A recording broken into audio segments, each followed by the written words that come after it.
Hey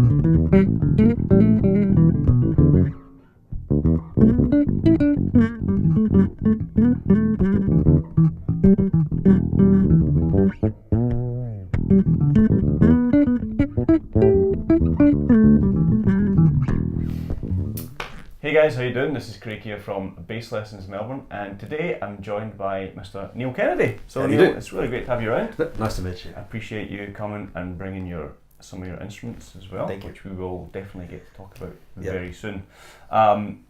Obviously, you're living in Melbourne. Yep. Have you always lived in Melbourne, or all my life? All your life, yeah. So Melbourne boy. Bought at the Royal Melbourne Hospital. Yeah, right. And been here ever since. Okay. East, yeah. Yeah. And moved around those areas. Mostly now settled in Fender Gully. Okay. It's a very, very nice place to retire to. And trees. Oh, lots of trees. Yeah. Yeah. Lots of trees for making basses. Well, you never know. There's some nice ones fall down occasionally in the Dandenongs, which are worth going up to check out. Some a lot of old blackwood trees up there, and they do fall over, and somebody's got to use them. So mostly I've been sourcing from all sorts of different places, and there's all sorts of good furniture timber places around as well, and they have very, very good quality timbers. Okay. And for the more like decorative tops on instruments and stuff like that, I hang around woodworking shows and things like that, and but there are really good suppliers around. I'm discovering as we go along that there's a guy in Dalesford, and he supplies Federa and Sadowski and all sorts of people with blackwood. Oh yeah, and he's managed to get all the good stuff. So it's worth going up and visiting him. This is believe it or not, Californian redwood, which was grown here in Jameson, just close to Dalesford. And what happened was the guy who laid out the Royal Botanical Gardens 120, 130 years ago planted a lot of Californian red gums up in Jameson for whatever reason, and they're all just getting to the right age and falling over now. So we have one of what's the legality with? It's a foreign timber. So, and people want to get rid of it, so it's about to fall over. So Cole Clark have been able to keep tabs on these ones, and they know there's trees that are ready to come down, and people want them to come down. So then the trees come down, and they chop them up and bring them back to Bayswater. And they got mountains of this Californian redwood, which is fantastic on their acoustic instruments. Okay, yeah. And we're also using them on electric basses as well. So it's one of the top timbers. So the cap on top will be either. That's a pretty thick. It's a cap. I made it this way so that I could contour the neck without losing without the wood disappearing. Sure, yeah. So otherwise, it was a very thin top that you'd be getting these big cutaways and stuff there. So it's more like a Les Paul cap, so it's 15 millimeters thick, and when I do the carving here, I can maintain the top and just a nice straight line around here. Yeah. So it keeps it 3 centimeters thick here, and 40 millimeters will go to 40 millimeters thick here, 30 millimeters thick here. And I find this makes it really comfortable to bring your arm over. There's no sharp edges, and we don't need to do a deep cut out in the back, so it sits very comfortably, I think. Anyway, so you spend your life imposing new ideas on bass players and thinking, no, I think it should be good like that. But so when we started doing the project with Cole Clark, was the first time I had to think, I wonder what other people really like. So we started asking around and getting a lot of feedback from people about size and weight and so forth. And the thing I wanted to emphasise more than anything else was a very light instrument. Because as you get older, the back gets a bit, Well, it's good to start with a light instrument when you're young. Yeah. I think so that you don't end up with the sore back when you're older. But when you're older, you still want a lighter instrument. Sure. Anyway, so worked on that, so keeping it light, made the body a little bit bigger than I've been making in the past. So that it's only about, work it out quickly. It's about 15 millimeters wider, but it was enough to make it slightly different. Repositioned a few things in terms of making it ergonomically easier to use. Put the truss rod adjusted down here instead of up there. Yeah, and a whole bunch of things. I'm a fan of that. And so we'll really for me was keeping as light as possible was the big thing, and then a variety of different fingerboards. I've tried out the standard ebony fingerboard, which obviously everyone loves. Rosewood fingerboards for a while until the ban on rosewood came into being. Was that a big issue? Yes, I was at the NAMM show, and that's all anyone talked about. Like they had these huge seminars on the banning of the rosewoods, and so essentially, provided you can prove provenance and you've got paperwork and so forth, and you can export and sell it. But I've had people, guy I knew for years, bought a 1960s Fender, had it shipped over from England, rosewood fingerboard, no paperwork, bye-bye, sent it back. I don't ask me, but once the rule is a rule. You've got to draw the line somewhere, I guess. Well, when I shipped my bass over years ago, I had an old, not an old, but I used to have a Lakeland Darryl Jones 5-string. And it came in and I got the call, to say that it was in port because it came on a container, I guess, shipped over. And they wanted to inspect it. Yeah. And it was like $150 for them to inspect it. So I went down to the place and the guy's like, so, what you got here? I was like, it's a bass. And he opened up the case and went, it's fine. I don't even know why they send these down here. Yeah. It's like $150 for them to just do it. It's like dried, happens. Treated, cured, finished timber. Like, is it possible that could bring in a... but it's a funny thing. Like when I get fingerboard shipped over, if it says guitar parts on the box, they don't even look. If it says wooden fingerboards, suddenly it's in customs and we need to... And so it is... as soon as I see guitar parts written on the box, they don't care. But as soon as if they see anywhere it says raw timber, then they want to inspect it. So make sure they put guitar parts on the box. Right, good idea. Cool. So, how did you get into being a bass player? Just always liked it. I was about 14 and bought my first this fantastic little coronet, which is basically a converted guitar. I've still got it at home. Coronet? Yeah. I found one of those tiny little thing in a Savers last year. Literally, that size. Yeah, that's fantastic. I want to be buried with it. It's beautiful. And then eventually went through a series of played at school, little bands at school and so forth. Did you have a good teacher? Had no teacher. School? No teacher? No. I was one of the first bass teachers ever to teach in the school system. Okay. So there were no teachers at school. I got taught by John Reese from Men at Work. Okay. He was a bass teacher in Box Hill and a little shop up in Box Hill anyway, and taught by him for a few years, and that was very good because he was a composition major and violin player as well as a bass player, so he had a lot of knowledge. It was very good, fantastic guy. Just really, really good teacher. And then went off and bought my first Rickenbacker, which was my first really, really nice instrument. Is that because you're into Yes or Motorhead? Yes, absolutely. Yeah, Chris Squire was my hero. Never got to see them live, unfortunately. No. But I've got to see a lot of bands live. My first ever concert I went to as a kid was Led Zeppelin at at the Kooyong tennis courts. Wow. I can barely remember a thing about it because I was only about 15 or something at the time, but it was just like... Must have been pretty exciting. Oh, yeah, it was very good. And then I went to the last Sunbury concert and got to see... that was 75, so it was the Deep Purple. They headlined, that was fantastic. And all sorts of things. So this would get for me. So kind of growing up on a prog rock. Prog rock was the thing. Bit of Genesis, ELP. The whole lot. Yeah. Got all the albums, and that's when I first saw alembic basses. Was in the hands of Greg Lake in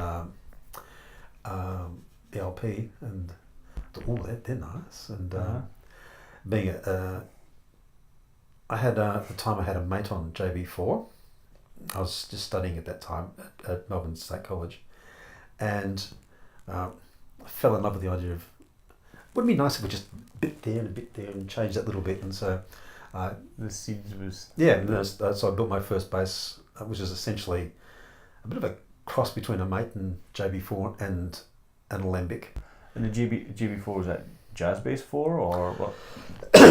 I have no idea what it stands for. Okay. Yeah, it's the JB4 had a this great big fat humbucker there and a little squeaky thing there. I had them replaced and had them replaced with Damasio's, I think, at one point. Yeah. And it was a fretless, and that was my I was really influenced by Jacko at that time. Okay. So, right.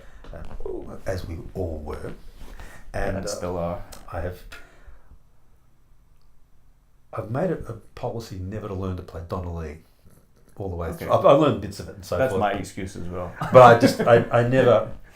It just became that thing. It was like everyone did it, and of course you learn all the little phrases and so forth. But I never wanted to play the whole thing all the way through. But anyway, I might as well forced all my students to do it. It's like a standard thing.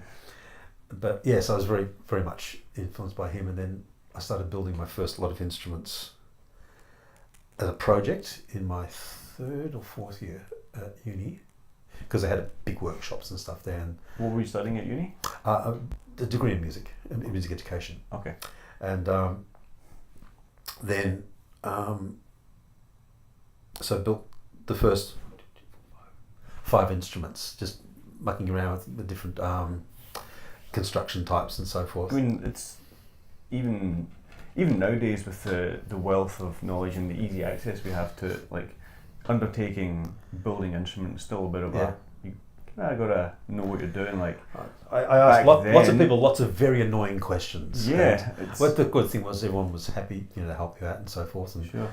A lot of just, well, it has to work like this, it has to go like that. And then when I went out and started teaching, I was teaching at Box Hill Institute, which is a large TAFE college, and they had great big woodworking workshops. So I was able to go, what if I run this piece of wood through your thickness or so forth? And just been building ever since. Yeah, right. So since the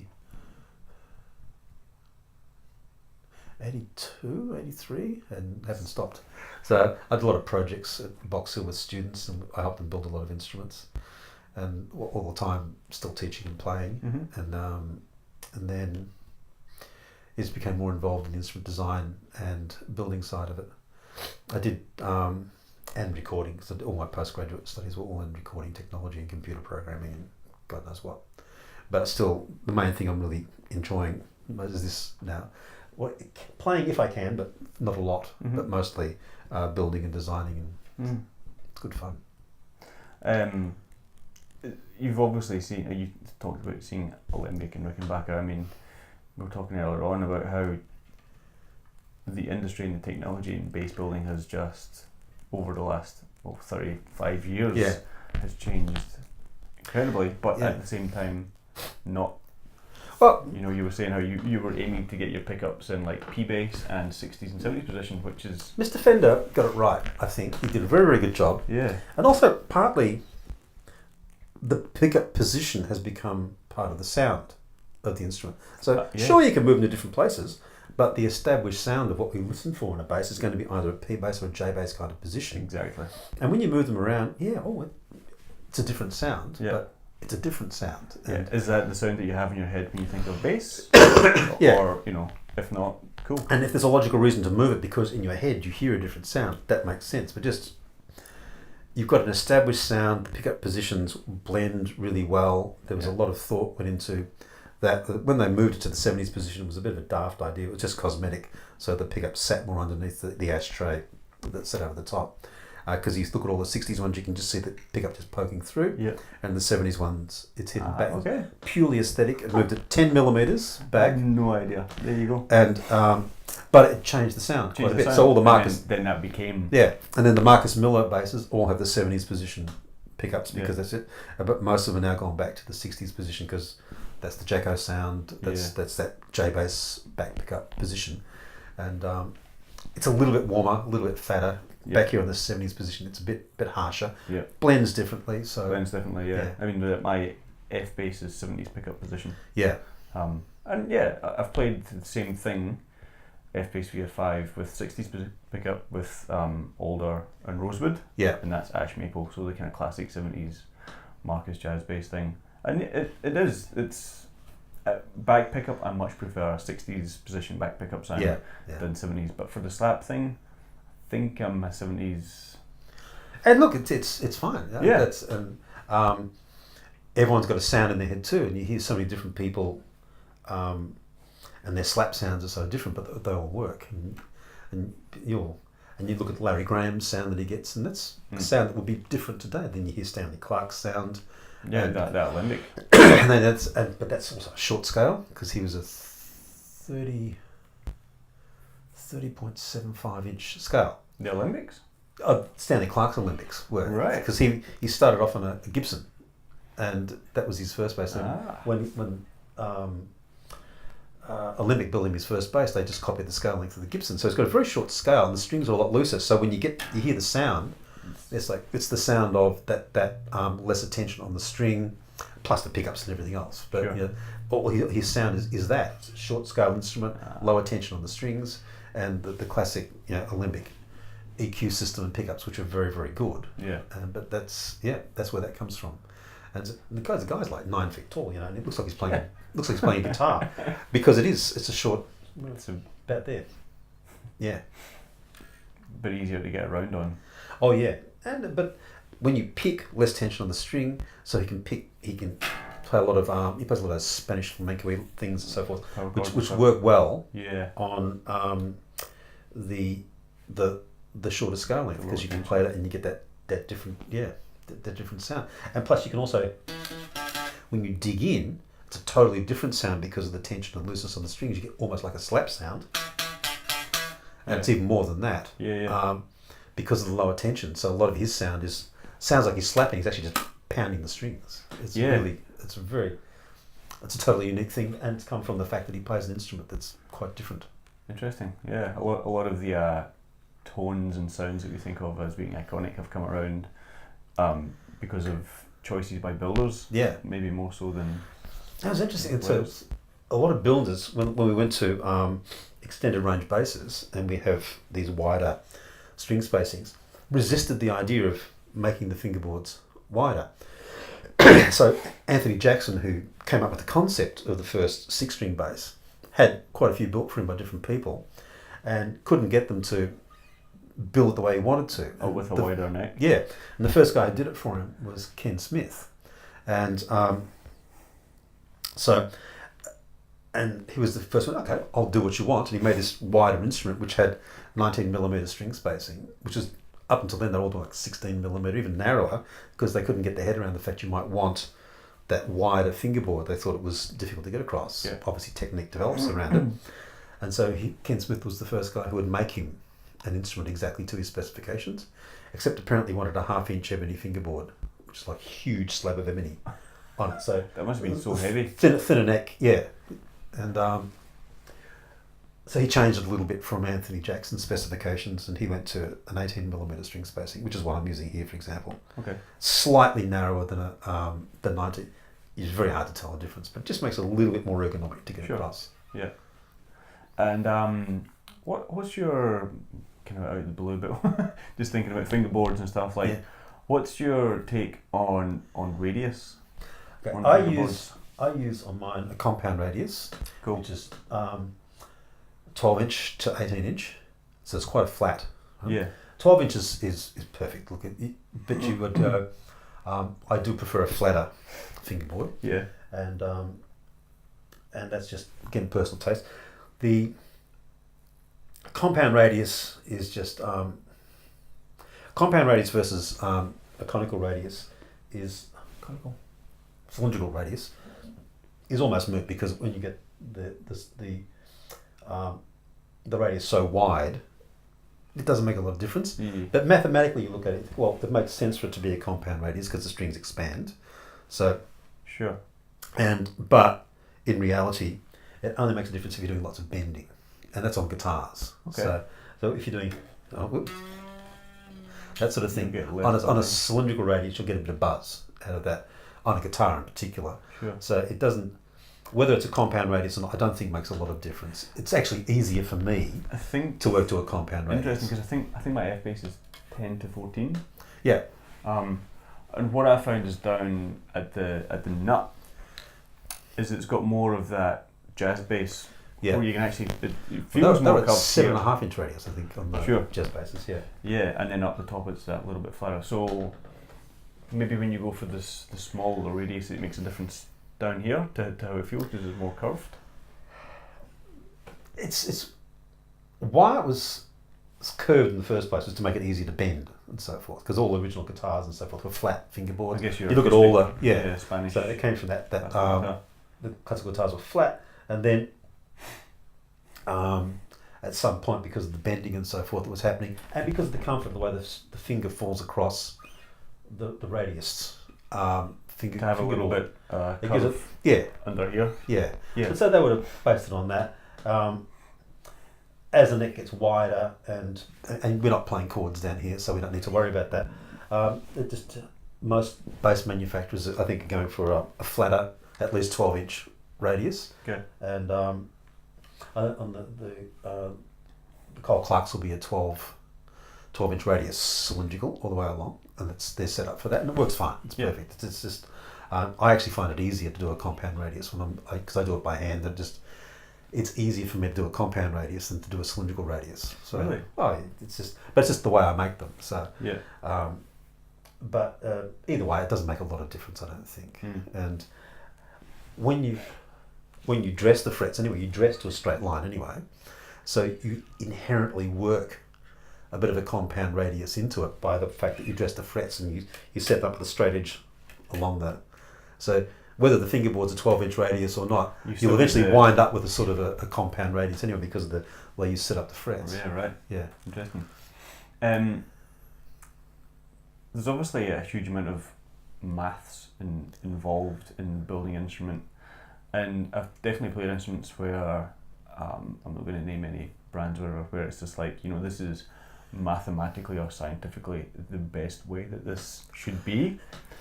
Where do you sit in terms of, this is what we think of as bass, and this is what I think is ergonomically and scientifically the best? Is that it's a long answer or a short answer, but the long answer is really I've read so many papers and seen so many things about people who've made a better violin. Okay. Oh, mathematically and so forth, it should be louder here if you do this, that, and the other thing. Yeah. And you hear it being played, and but it sounds like shit. What can I say? Anyway, it evolves. The violin is a classic example. It evolves with people and just feeling the when they're thicknessing the tops, and they're just using finger pressure to work out what the give is in the wood as they thickness the top and so forth. And it's pure intuition on the part of the people who are building it. It's the same thing with the bass. It was initially, it started off with the first those tally shaped basses, the first 1951 models, and then it's evolved and people have changed and modified, and it's all to do with how it feels. The mathematics of if you do this and that, the string tension will be this, and it will have a fatter sound or whatever, and you play it and you go, no, it doesn't, and it comes down to how does it feel, how does it sound, and you experiment with different timbers until you find the fingerboard that suits the kind of sound you want. And ebony's nice because it's black, but it's not always the best choice in terms of what sounds good. You can have rosewood, which is really, really nice, and then that's obviously no longer available to most of us. And so we've been experimenting with Australian timbers, river oak and black bean, looking for woods that sound similar to or have the same characteristics as rosewood, but obviously are indigenous Australian timbers and aren't endangered in any way. So one of the things we really want to make sure is the instrument is completely sustainable and the choice of timbers is sustainable. The ebony is available as an option. I give it 5-10 years before they'll ban that as well, because it's a really poorly maintained forests and provenance with the woods and so forth. So this will go the way of the dodo at some point. You won't be able to get it. That's why you almost can't get decent spruce for the tops of guitars. The companies like Taylor and Gibson and so forth are paranoid about that, because the only Sitka spruce forests in the world, which are up in Alaska, are being decimated. So, and they simply can't get trees that are old enough and wide enough anymore. It's a remarkably small amount of timber required to feed the world guitar industry. It's interesting. But there's clear fell forests and turned it into God knows what. Most of it's chipping because unfortunately spruce is very good for making paper. Or make way for mining or something like that. Yeah. But for the most part, what's happening with the Sitka spruce forest is it's been chipped and making paper out of it because it's just... And so for that reason, they replant, but the trees never grow long enough or whatever to become big enough to cut. So that's become very, very difficult for those companies because they rely on that, whereas here, at least, we're able to use local Australian timbers, and we know it's sustainable. I guess strangely more expensive. It might make way for, to some extent, some new sounds. Oh yes. Because the Australian timbers maybe haven't been mined in terms of not in terms of the building scene as much as the classic ash maple and all. The timbers that we're using are bunya pine for the body again. Pine? Okay. Now this is what they've been. It's called pine. It's not a pine, but it's called bunya pine. Okay. And it's from up in Queensland. It's very, very light, very, very resonant. Cole Clark have been using it as the tops on their instruments for the guitars for quite a while, and they asked me to try it out.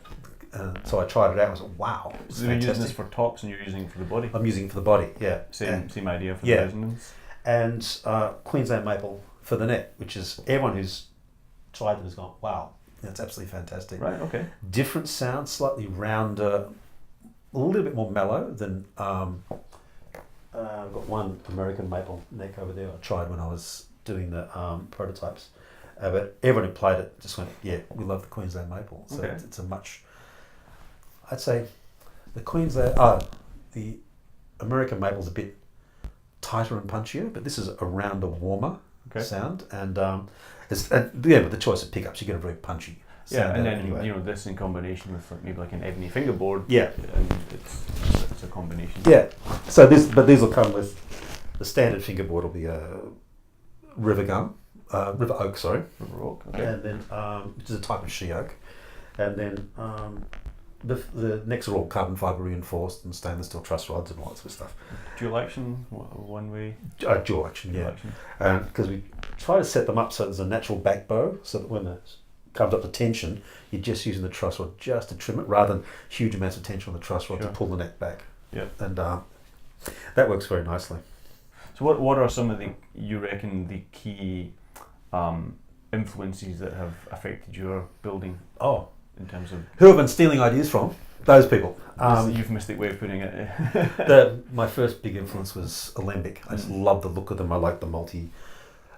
It's funny, like what makes an instrument work as an instrument. What makes it pretty. I'd like an instrument, but I'd like it to have this amount of bling on it. I guess it's the same kind of thing with the science and the art and the bling and so. You can get just a body that's just one single piece of timber, but I do like the ability to be able to put a cap on it to give it a different feature and make it sound. I've used a neck through design here, which negates a lot of the body timber. Right. You can't actually really see that. It's a hidden neck. It's what we call a hidden neck through. If you look at that back. Oops. Oh. Look at the back here. So it's a neck through right to there, and the same with the capwood. We've simply, believe it or not, the capwood is joined into there, so you have a completely separate neck, blank running all the way down. Okay. You can see on the back, the capwood is inserted there, and you match it to the capwood on either side. Right. But by doing that, the joint itself sets up a reflection point, so that the energy is bouncing around inside the neck, and all neck through instruments, the body has less influence on the sound than the choice of neck and fingerboard. So on a bolt-on neck, because the sound has to be transmitted through the whole body, you get a different sound because you're engaging the entire body in the resonance. Whereas on a neck through, where you have the wings slapped on the side, because the join creates a reflection point, not a lot of energy moves into the neck, from the neck into the body. So you wind up with, I think it was Ron Wickersham who runs Alembic, so only about 10% of the sound varies due to the body wings on the side compared to the neck. So the neck and the choice of timbers, the neck and the fingerboard. The fingerboard makes a massive Which then difference. results in you being able to choose a timber that's maybe a lot lighter for the wings and the body. Yeah, and it does, I think it's worked out very well. It's a nice punchy fat sound. Everyone who's tried them agrees with you, which is very nice of them.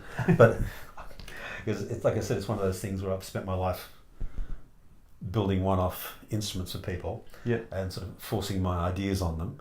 And this is the first time I've had to think about the market, what the market's more of a middle ground. Yeah, but it's still, like we were talking about earlier on, it's still definitely within your tonal and aesthetic. Oh it's still a Neil Kennedy. Well, this is the same body shape that I would use on my own more elaborate instruments, but they simply have more elaborate laminations in the body, rarer, more elaborate, sexier pieces of timber on top and so forth. And I tend to laminate the back and the side, so you have a one piece all the way through on the top and back. It's a very different construction to this. How did you arrive at your body shape of the bass? Okay. I Paul Reed Smith guitars, the way he contours the top of the body, I thought, that's really nice. I like that. So, and it was meant to be an homage to Rickenbacker a little bit, with the way the horns shaped there. If you look hard enough, you see it. Anyway. And then just what felt good and comfortable on me when I was playing. So it was all based around the fact that I'm a player. It's all based around what feels comfortable for me, and so hopefully I haven't made any poor choices in terms of that. But it is noticeable that what was comfortable on me, and I liked slightly smaller bodies and so forth. When we looked into this, and we thought, well, if we just make it a little bit bigger, it keeps the integrity of the instrument, but people were happy with that slightly bigger body. And it sits very comfortably. I position the strap lock there instead of down there, so it sits more upright. And try and keep the neck as light and smaller headstock as possible as well, so that we don't have any weight pulling down on the. And you've got a cap on the headstock as well, or? Yeah. So in this one, we tried to match the cap.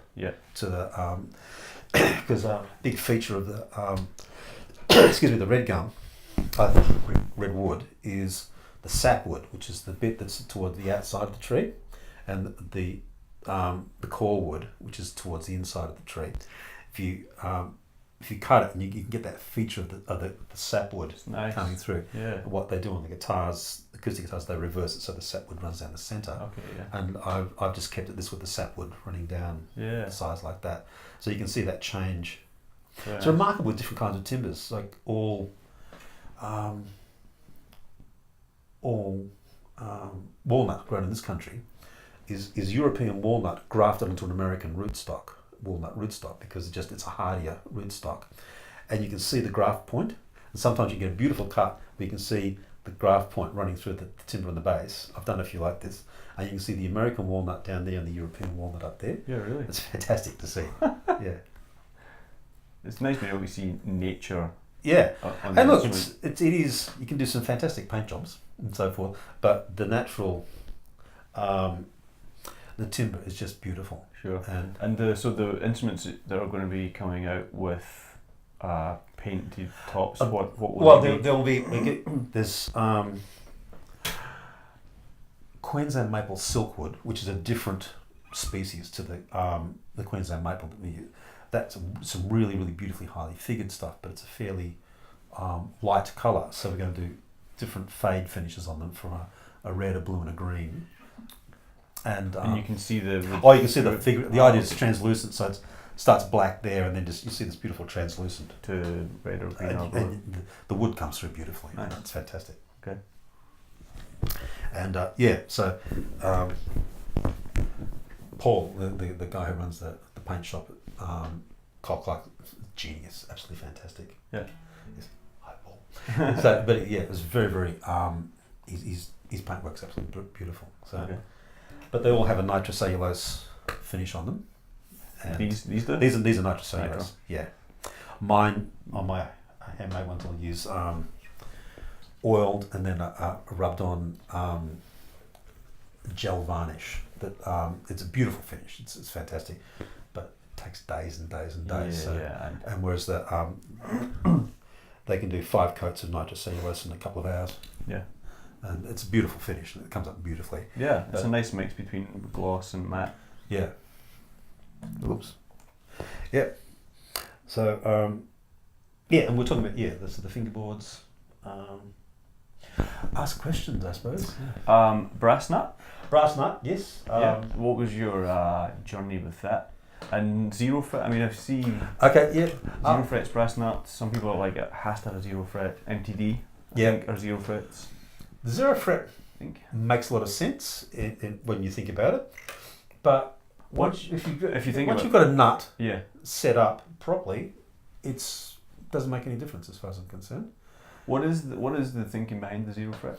Zero fret is to keep it consistent with fretting. Consistent string height. So when you're setting up here, for example, you want, if I was to hold this string down here, measure the distance there, I want to be the same there. Okay.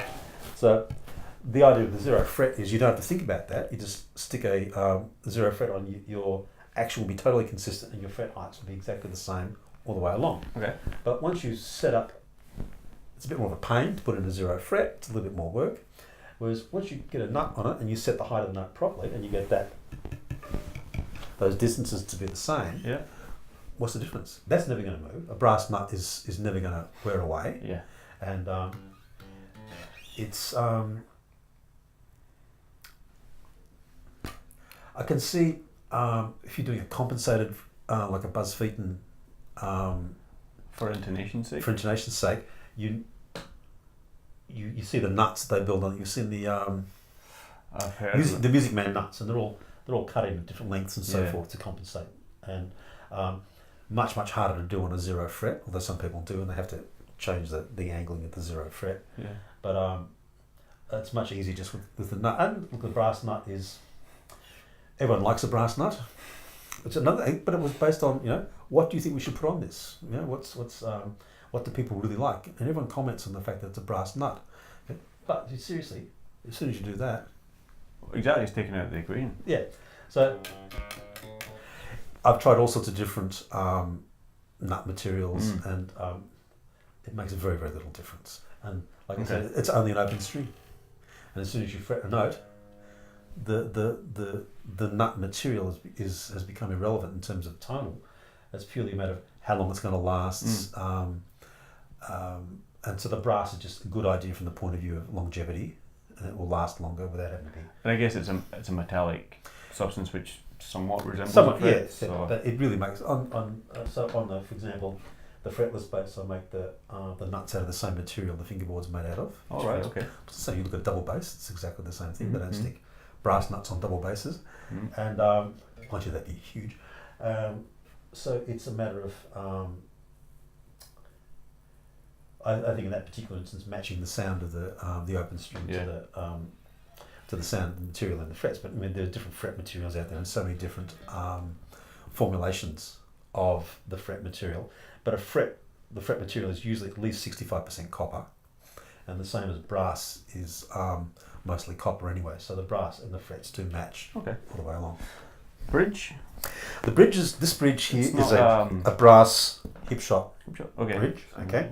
And these are very, very nice. They're excellent. On the production models, there'll be a Goto bridge, and the Goto bridges are beautiful as well. Same design? Similar design, yeah. This is the exact Goto bridge that we'll be using, and again, sit beautifully, nice heavy material, and the saddles are very nice. Actually, there's some things about this that are a bit better than the hip shot in terms of adjustment and so forth, and other things that aren't. So I mean, it's just a compromise to work out what's going to sit the best. But these are very, very nice bridges, and it's also it's cost as well, because when you work to a cost on an instrument, you try and get the best possible for your money. For your money. And so again, I experimented, and I can't tell the difference, and no one can tell the difference between the sounds of the Goto bridges and the hip shot bridges. We have the same quick release, which is, to me, is a must. I can't stand this having to pull the strings through. And look nice and sound good. So, and have you ever experimented with through body stringing? Because that's a bit of a hot topic with some people that I've spoken to. Yes, I have, and It doesn't make a lot of difference. Yeah. I don't think it makes any difference. Okay. The theory is there that it pulls the bridge down more. This is the only possible argument you have, like on a. So here, this is set up, screwed on. It's pulling that way. Okay, Sure. so the screws have to stop the bridge from flying off. When the string through design, what you wind up with is the string pulling down. Yeah. Across the bridge, but rather than it's already. Yes. How much? If it's well screwed on, it's got a lot of mass in it. It's going to make no difference. And the more mass in the bridge, the less effect, whether it's whether it's through the body or whether it's on the bridge itself, it's going to have. Some people say because it's anchoring into the body, you're going to have more resonance. But this is the point of string contact, Yes. right? Yeah. So as long as that is securely fixed to the instrument, and your big problem is people go, oh no, it sounds different, because they want it to sound different when they put it on. When you can actually A/B them and listen to them, and you be able to compare one that's identical instruments that have got this bridge and the next one, you go, seriously, it doesn't make it. Yeah, the difference would be, if anything, Yeah, completely negligible. Yeah, and so I wonder your pickup height's going to make more difference to the sound than the actual, as long as the bridge.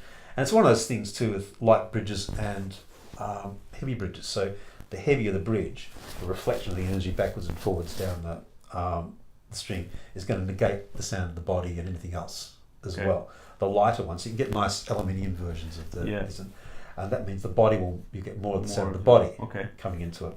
So it's interesting, because I had on my F bass, it came with the bent plate kind of Fender through thing, and I swapped it out for a Hipshot A style, and I preferred the Hipshot A style. It just had a slightly more compressed.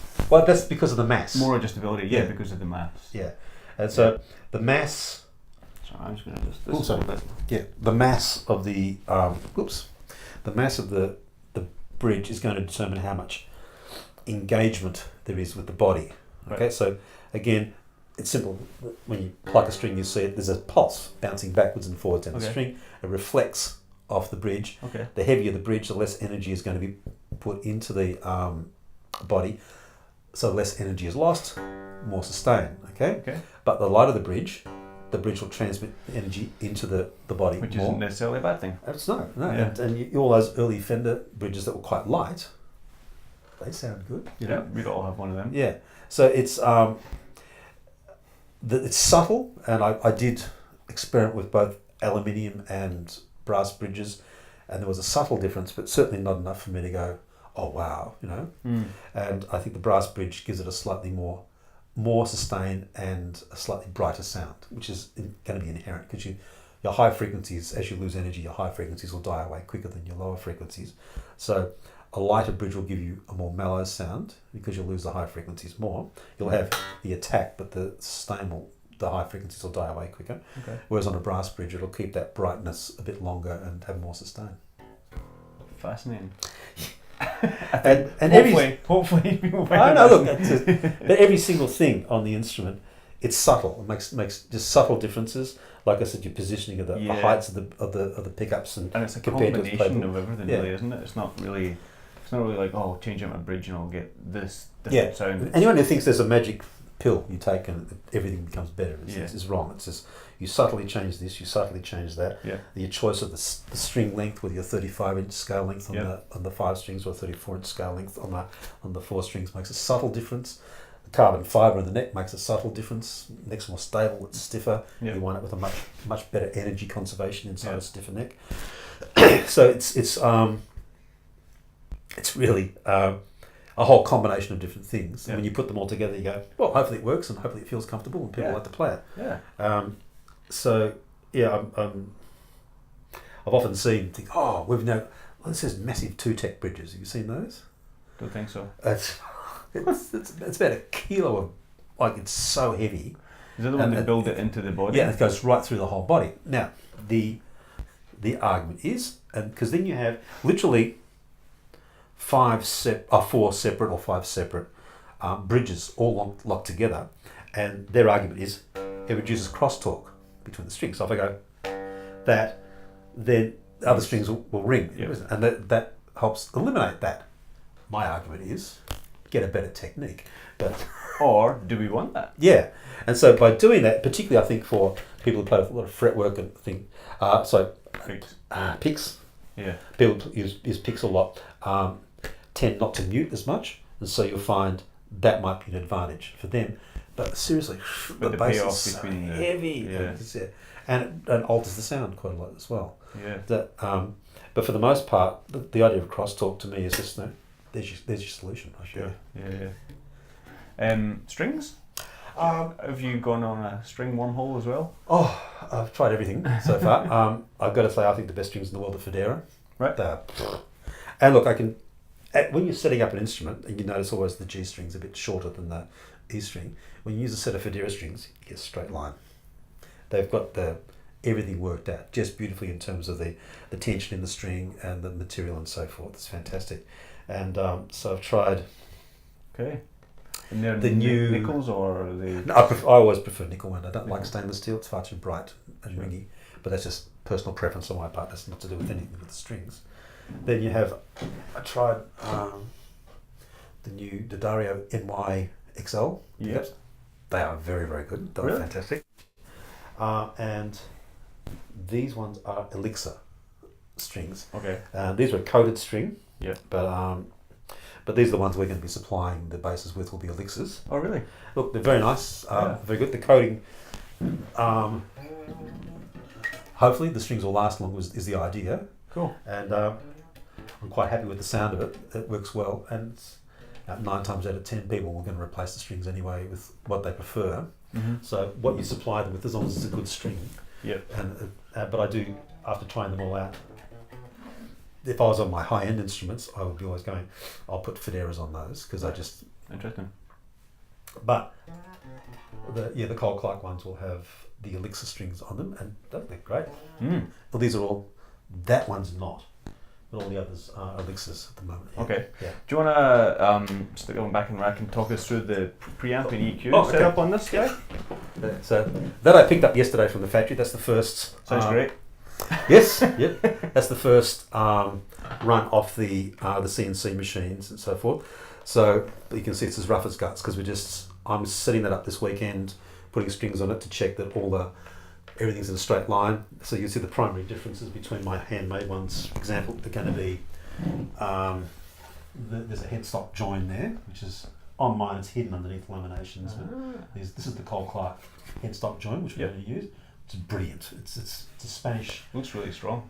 It's incredibly strong, and it's based on what's called a bird's beak join, which is a very, very old design that goes back for centuries. Yeah. And it just means, first of all, less wastage of wood, and the incredibly strong, and you can put a choice of different timbers on top as well. So you can have a blackwood on the back. No, it'll be plain on the back.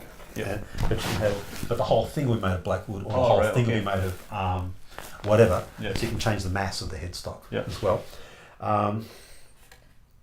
And at the moment, we're just refining the way the machines are carving the contours. We need to go a little bit more aggressively there and in there. But this is mostly this one. I put this together on the weekend, and it's mostly to see the strings align, all the electronics sit comfortably in the So they've got a couple of spots in here where you have to work out whether that's going to be in the right place or not. Sure.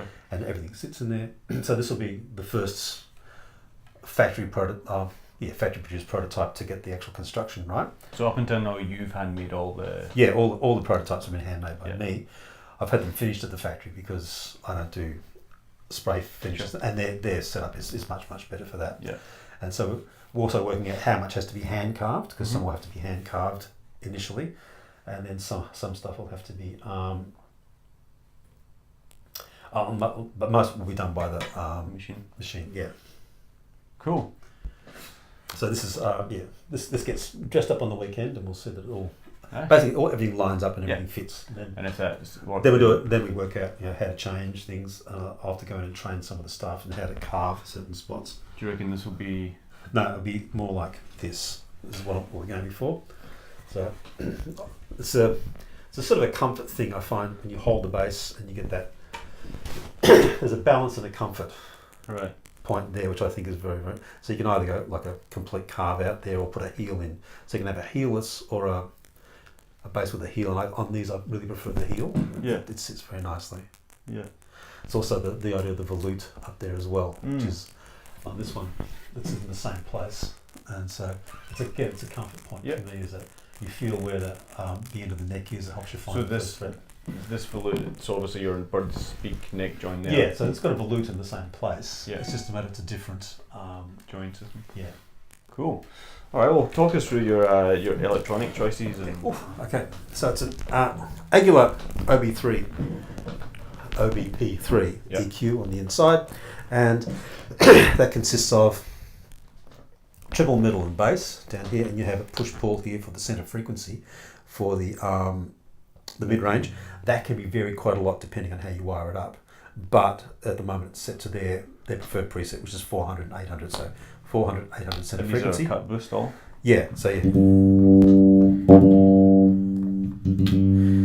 cut, and likewise here.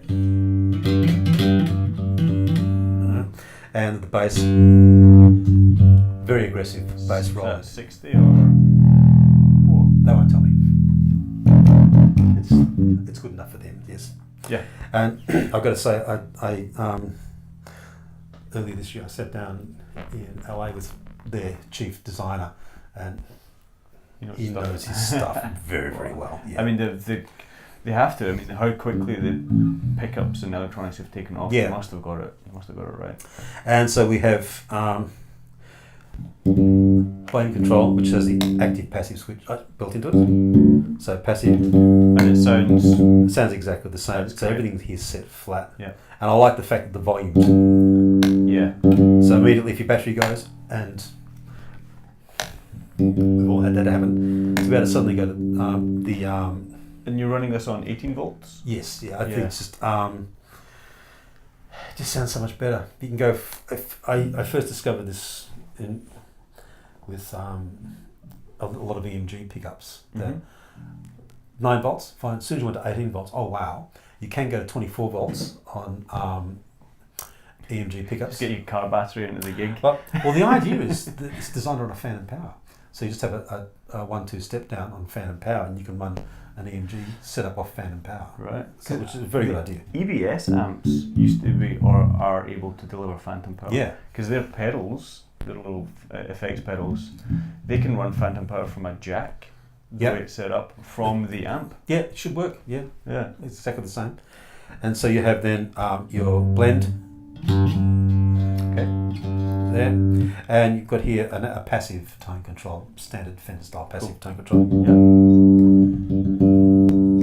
And that's in circuit all the time because it's a completely different kind of sound, I think, to the active EQs. Yeah. So you can. A lot of people ask me what's the difference between the tone control and the treble control, because when you go from the tone rolled off to up, it sounds like treble. Okay, so you've got maybe you just explain. You've got a roll-off filter here.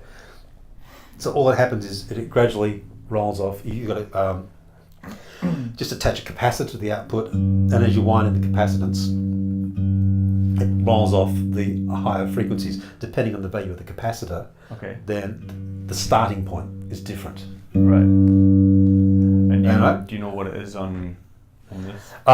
It's like you go by the value of the capacitor. So this is 47 mega nanofarad. Yeah, it's capacitor. So there's really only two types that use 22 or 47, and so the that works as a just a straight roll off, and depending on the value of the capacitor, its starting point and ending point will be different, right? Whereas opposed to the treble boost, for example, if I just cut it and compare that to the roll off, it's a different sound. Okay, the treble is more like a Q, it's a shelving. It's what's called a shelving EQ. Okay. And what it does is affect every frequency above the shelving point the same way. So you have, I don't know what it is on this, but it could be everything above 6,000 cycles a second goes up or down. Whereas this simply rolls everything off on a curve. Sure. And the mid-range gives you a bell curve. So the bell curve moves backwards and forwards, and the bass EQ is again a shelving EQ. So everything below a certain point and everything above a certain point. Right. And none of the literature tells me what it is. So I have to ask them. Yeah, I don't know if it's a secret. It's just But they made a choice, and I think if I ask them, they tell me. But again, it doesn't matter what the number is. It's the sure. What does it sound like? It sounds like it's around 100 or 120 or something like that. Just by the way it cuts in, and because it rolls off a little bit anyway. It's nice and warm. Look, they know what they're doing. Their pickups sound great, and they've matched it well to the EQs, and they work very, very well. And so that's basically it. These are the super twin coil pickups that they make.